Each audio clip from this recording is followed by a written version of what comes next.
Earth going? Is it habitable? You know, Shackleton and the people that went to the Antarctica 100 years ago. Is it worth going? What's there? And how hard is it? And what technology do we need to go? And then, once you've decided, yeah, that's a place worth going, then you start using the best of your inventions to go learn more about it. A mixture of robots and people, of technology and people. And then, once you develop the technology, then you start moving there. And that's how we sailed across the Atlantic. We had to invent chronometers and navigation and good sails and how to not get scurvy and what to make your ships out of. You know, we had to invent all those things before we could sail all around the world. And right now we're sort of at the, you know, the Columbus stage of spaceflight, or the Wright brothers stage of aviation. It's really early. But yeah, of course we'll go. We've sent probes, and we now have left Earth for the last 13 years where we're just like sailing within sight of land. But yeah, the moon is the logical next step. And inevitably, I don't know when, but inevitably we'll go there. And once we've learned a lot of lessons on the moon, then inevitably we'll go further. But it's really early, I think. In the far back, in the red, yes? Yeah, I'm just curious, I mean, you're talking about the opportunities that are available with the direction of the last several years of going with America, decommissioning the shuttle program and outsourcing all of the manned space flight to Russia. I'm curious how you see space flight progressing. Is this going to be something that happens transnationally? Is this going to be something that goes back to individual governments? If we're at that initial development Columbus stage, where does manned space flight go? So the question was, with the recent events in manned space flight, where are we headed? Columbus couldn't get funding in his own country. He had to put together an international crew. He had to go petition and beg to other countries to get enough funding to be able to even mount his first probe across the Atlantic.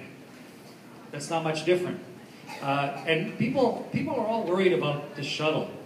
The shuttle was a magnificent vehicle. It flew for a long time. It served supremely well. 3/4 of everybody who's ever flown in space flew on the shuttle.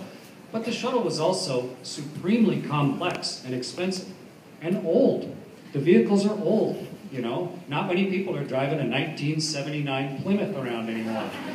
And for good reason, you know, stuff wears out. The wiring inside, you know, you can't just fly a vehicle forever, or it gets progressively more and more expensive to keep flying it. And we decided in 2004 to stop flying the shuttles. And then we very carefully, over 7 years, flew out the remainder of the program. Finished building the space station, did one last servicing mission to Hubble, which both beautifully done. And then the shuttle should be celebrated, not mourned. I mean, it did a magnificent job. And it's funny to hear you say how we've left manned spaceflight to the Russians. That is so far from the truth, it makes me laugh. We have had an American living on the space station continuously for the last 13 years. How much manned spaceflight do you want?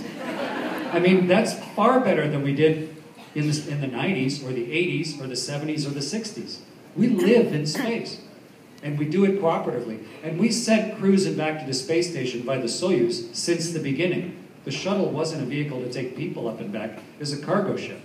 So, and the next flight of Orion, which is the follow-on to the shuttle, is scheduled for September of next year. And you talk about how we're handling over to commercial companies. It's always been commercial companies. Grumman built the lunar lander, and Rockwell built the space shuttle, and Boeing operates the space station.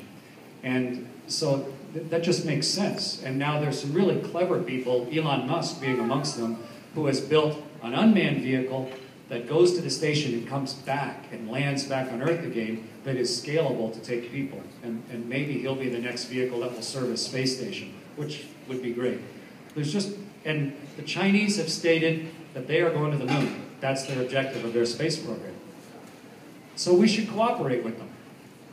But it's anathema to say that out loud, right? We can't cooperate with the Chinese, but it was anathema to say we'd cooperate with the Soviets in 1989.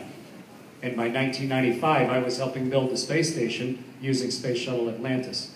So things change with time. And the only way that we will be able to go to the moon, I think, is to have an international program. It has to be able to outlast individual presidential administrations. It has to be. And the only way to do that is to have an international commitment that each individual economic crisis in every country around the world, that they can't just back out. They can't just quit.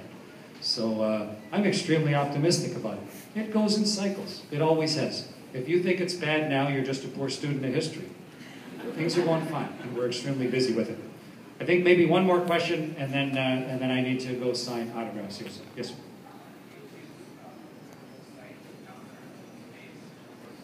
What's the most memorable sight on Earth from space? At first, what you look for is home. You look for a place that you know. Because that's natural, right? And I even found myself going, like grabbing one of the other astronauts and going, hey, look, that's where I'm from. You know, like somehow that lends the place significance because I'm from there. The other astronaut would go, yeah, that's nice. And then after a while, you start to stop focusing on places that you've been and just start to see the whole planet. And then you don't just see it as a globe with familiar shapes, but you actually see the planet as a place that's constantly revealing its differences to you. And every orbit is a little different. It's like watching a river flow with different weather. The river looks different every time. And to see the whole world that way, to get to know it that way, is beautiful. But I think if aliens come and are looking to take really nice pictures to go home with and say, hey, look at this beautiful thing on Earth, I think they'd take pictures of the Bahamas, probably. Because I think the most beautiful thing on the surface of our planet, when they go home and they're showing their three-headed, four-eyed snaps of Earth to each other, assuming they see in the same spectrum we do, I think they'll have pictures of the Bahamas, because the reefs are so broad and beautiful and blues. You know, the tongue of the ocean comes in there. It's as deep a blue as you get, and then the huge shallow reefs. I think the most beautiful part of the world from space is the Bahamas. All right. I think, thank you very much for the question.